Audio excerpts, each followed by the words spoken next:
시청자 여러분 안녕하십니까. 이제 6월 28일 전옥현의 안보정론 첫 방송을 시작하겠습니다. 여러분들 잘 아시다시피 윤석열 대통령 내외가 어제 오후 우리 한국 시간으로 2시 서울공항을 출발해 가지고요, 우리 한국 시간으로 오늘 새벽 4시 30분에 10시간 이상의 비행을 통해서 걸려 가지고요, 마드리드에 안착을 했습니다. 그래서 이제 오늘부터 정상적으로 정상회담의 일정이 시작이 됐어요. 그래서 오늘 가장 중요한 뉴스인 이 나토 정상회담과 관련된 뉴스를 맨 먼저 여러분들에게 전해드리고요. 계속해서 이 정상회담에 들어올 때까지 3박 5일간 일정 중요한 뉴스를 매일같이 여러분들께 보도해 드리겠습니다. 그래서 우리 시청자 여러분들께서요, 원래 이 외교안보 뉴스가 좀 딱딱하고 재미가 없어요. 그리고 여러분들께 그렇게 막 피부에 또 덜 와닿는 그런 뉴스이다 보니까 최근에 이 외교안보 뉴스에 대한 이 선호도가 많이 좀 떨어진 것 같은데, 그래도 제 방송을 통해서 한번 접해보시면은 그야말로 이제 세상이, 흔히 그러잖아요. 이 세상이 요새 어떻게 바뀌나?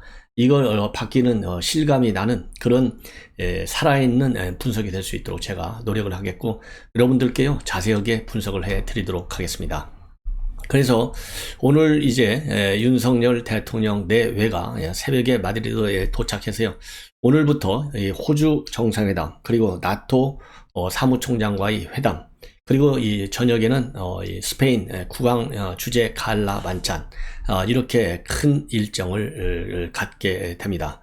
그리고 이번 나토 정상회의와 관련해서는요, 가장 중요한 이 뭐라고 하면 초점이 포인트가 새로운 전략 개념을 채택하게 돼요. 그래서 2022 스트래티지 컨셉, 이거를 채택하게 되는데, 여기에서는 과연 이 신전략 개념이 뭔지 여러분들께서 궁금하실 텐데요. 이제 최종적으로 이제 공동 성명이 나오면 우리가 알게 되겠지만은, 큰 틀에서 보면 이번 정상회담의 주 목적이 중국과 러시아를 견제하는 데 있는 거 아니겠습니까?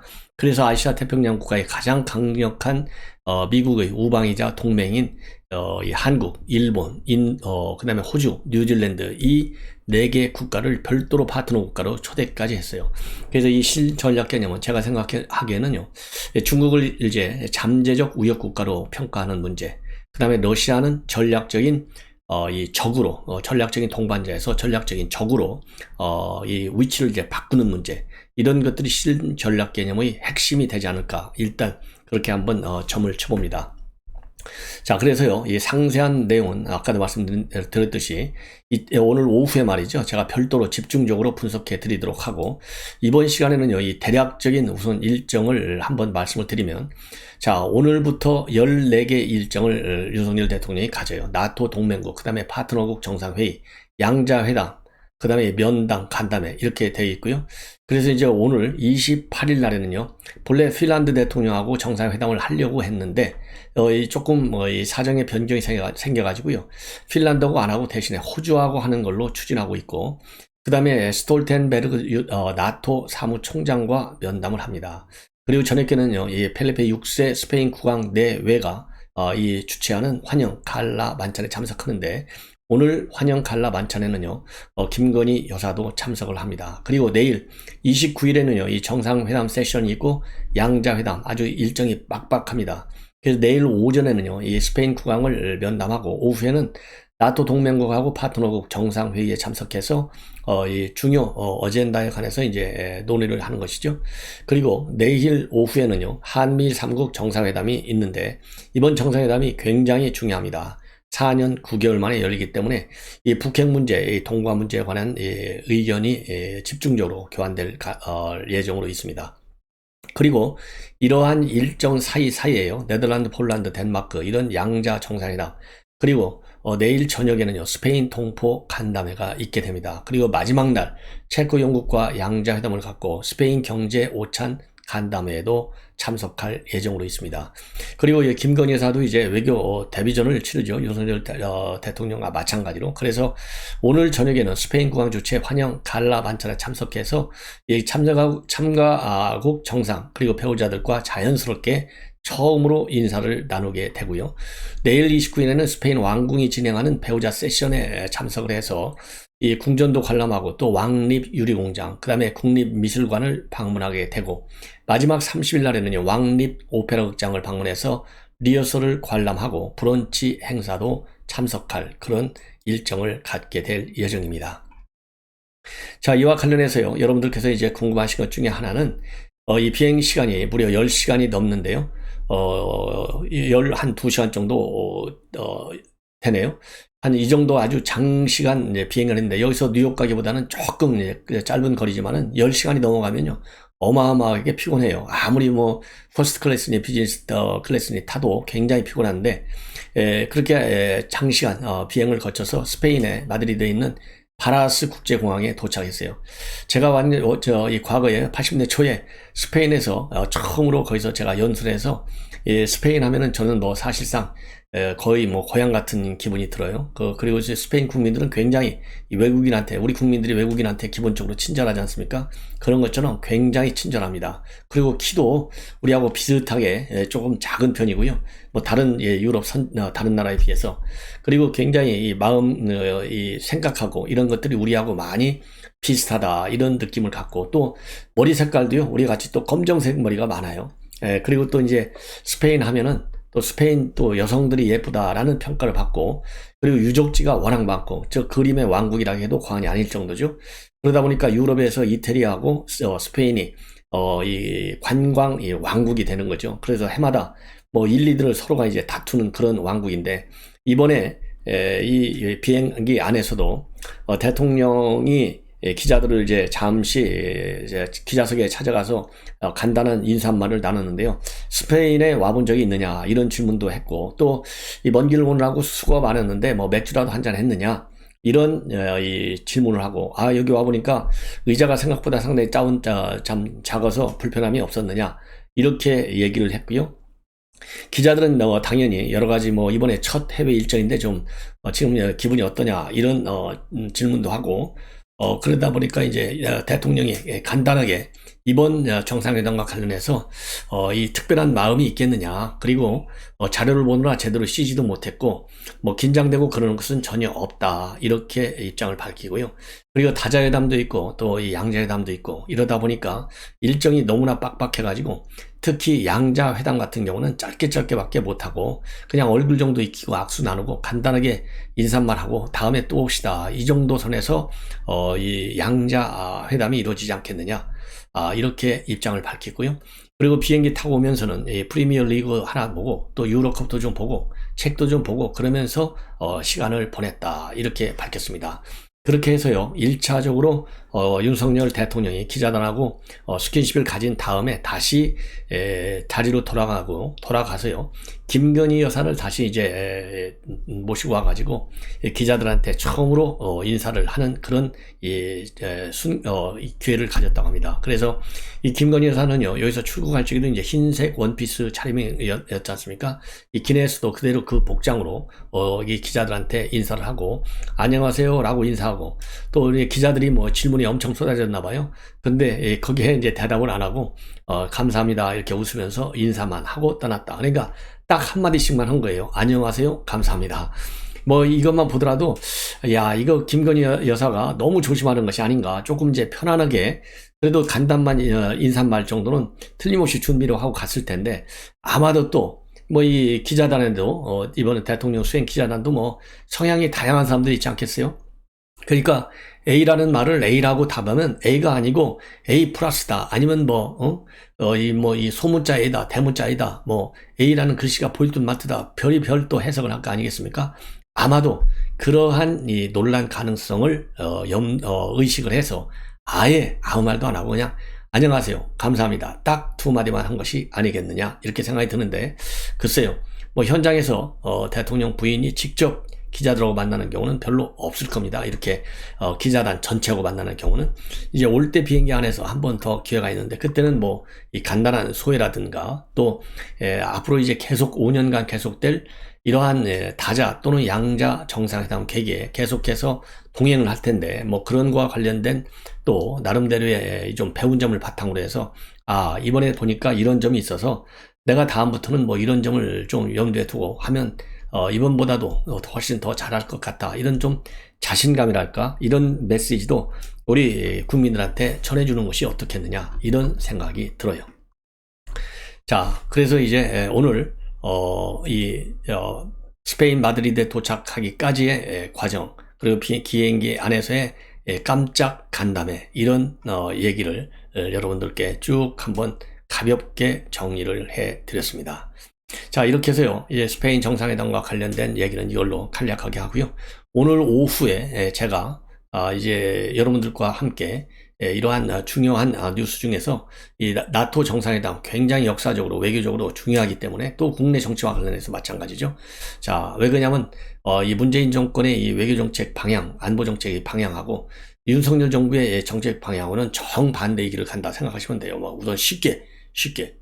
그래서 목표는 뭐 어느 나라든 똑같겠죠. 안보를 이 국권이 다진다.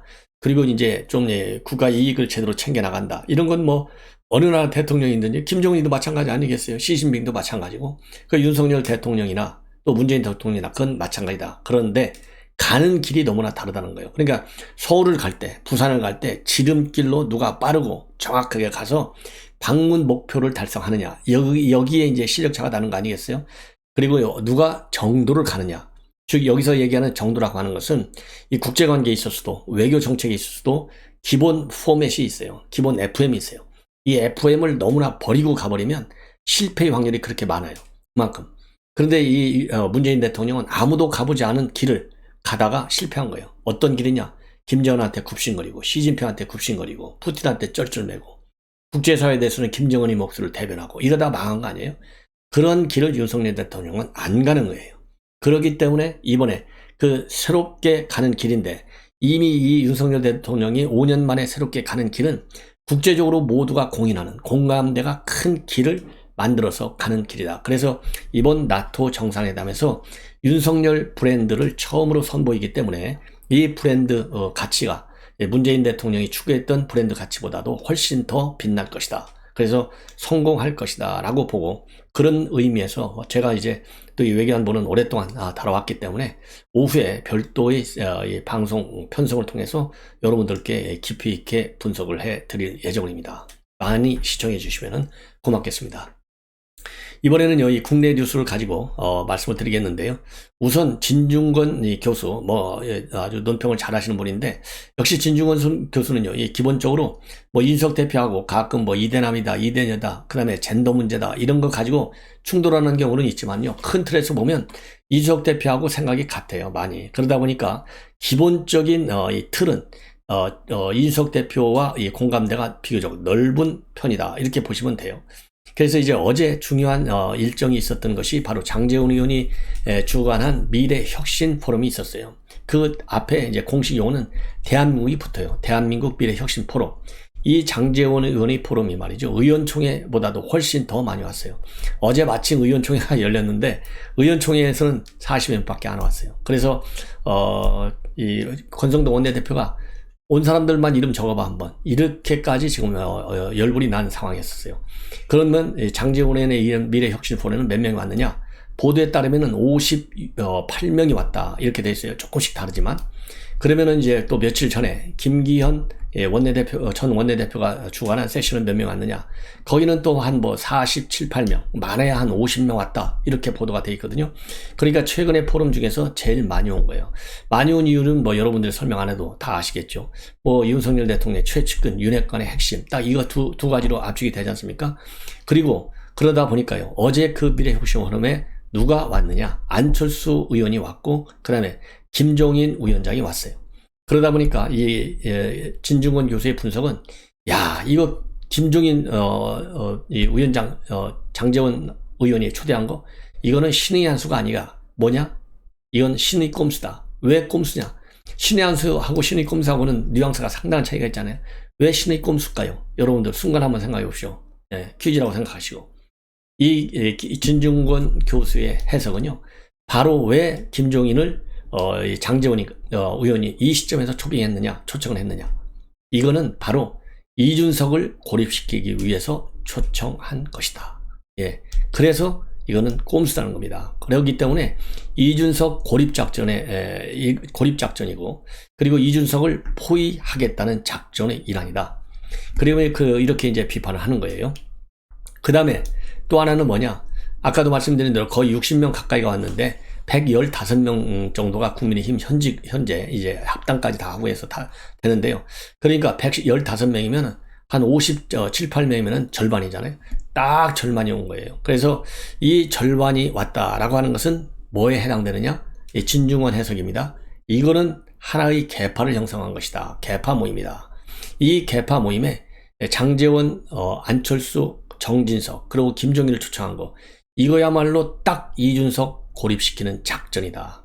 그래서 이 보기가 굉장히 안 좋았고, 이 장제원 의원의 속이 뻔히 다 보였다. 이렇게 해석을 하고 있어요.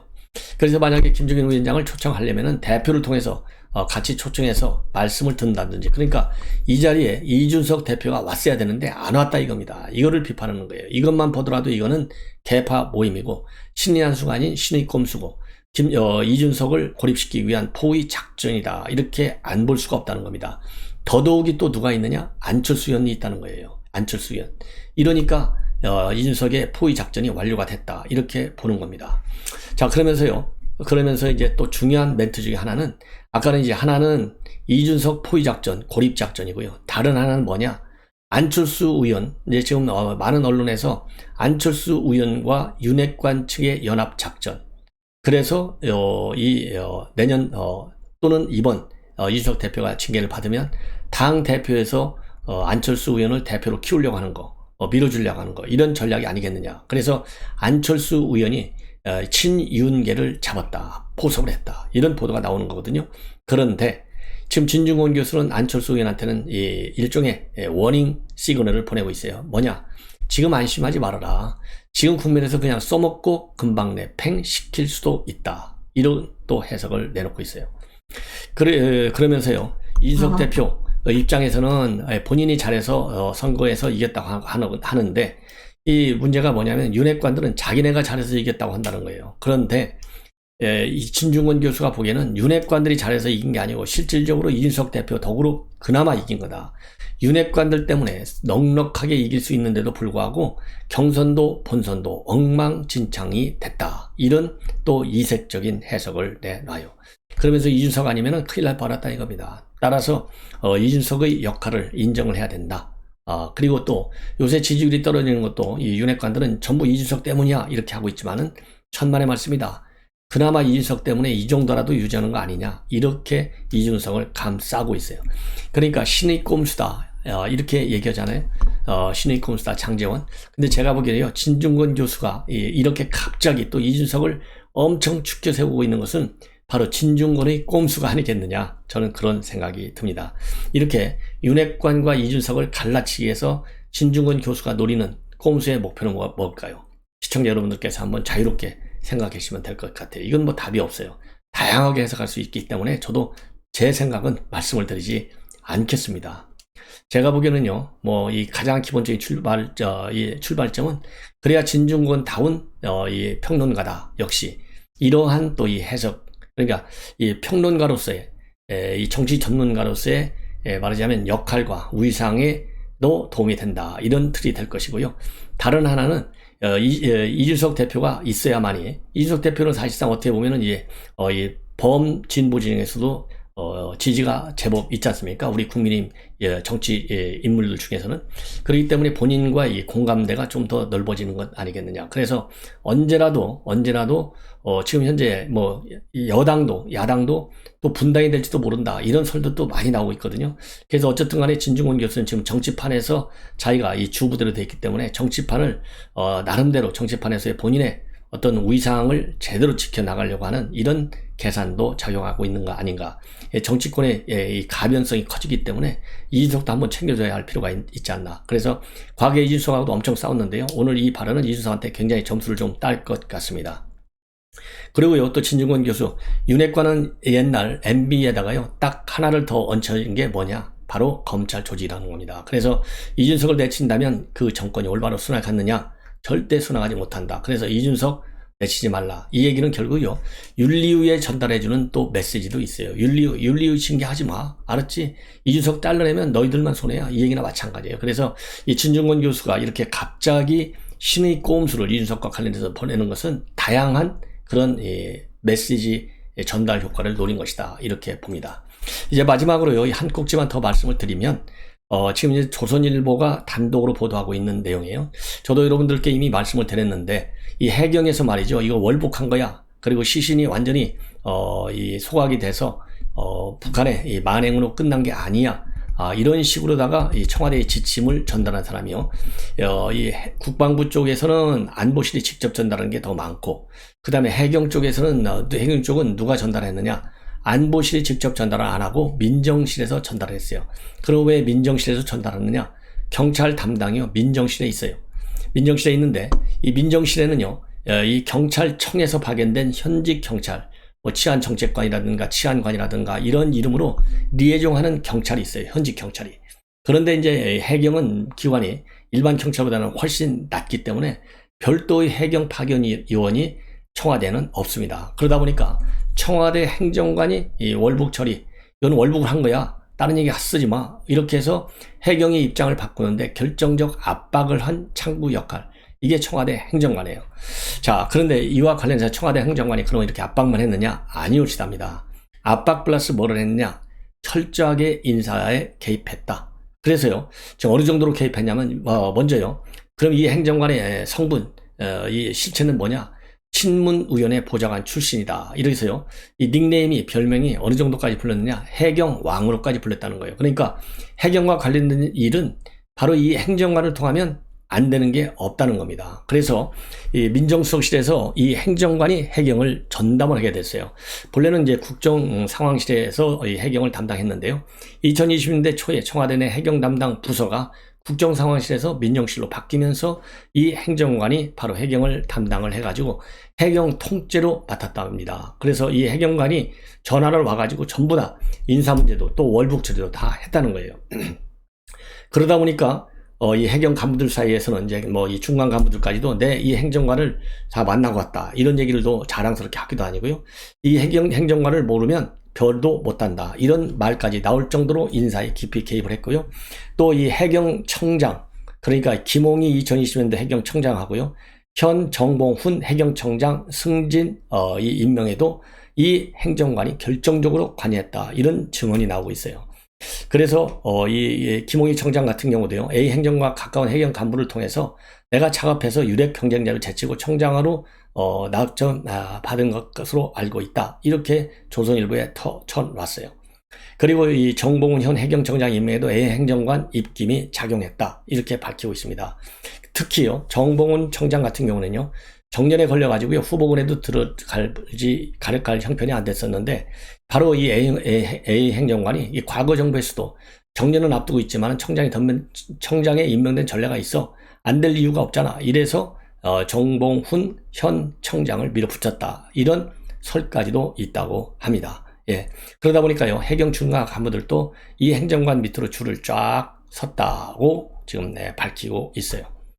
자, 그래서요, 제가 보기에는 이러한 인사 비리, 인사 개입, 이 문제도요, 이 법률적으로 또 어떤 파급 영향을 줄지 모르겠는데요. 이 인사 비리, 인사 개입 의혹, 이것도 파헤치려면요, 추가적으로 이 부분에 대해서 이 행정관에 대한 집중적인 이 법적 대응 조치가 필요한 시점이 아닌가, 이렇게 생각이 듭니다. 그래서요, 이제는 뭐 이 경찰청 치안감 인사에 있어서의 8명 바뀐 문제도 사실상 수사를 받아야 될 것 같고요.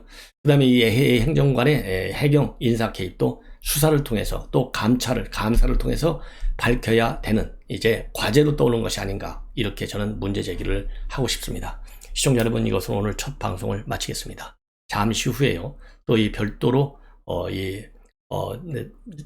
권한쟁의 심판을 한동훈 장관이 어제 신청했는데, 그 담당 검사가요, 통진당 해산하는데 중요 역할을 했던 담당 검사였다고 합니다. 그래서 실력이 쟁쟁한 것 같아요. 그래서 이 검사가 어떤 분인지 이런 것도 추가적으로 바로 이어서 보도해 드릴 예정으로 있습니다. 시청자 여러분들께서요, 많이 시청해 주시면 대단히 고맙겠습니다. 감사합니다.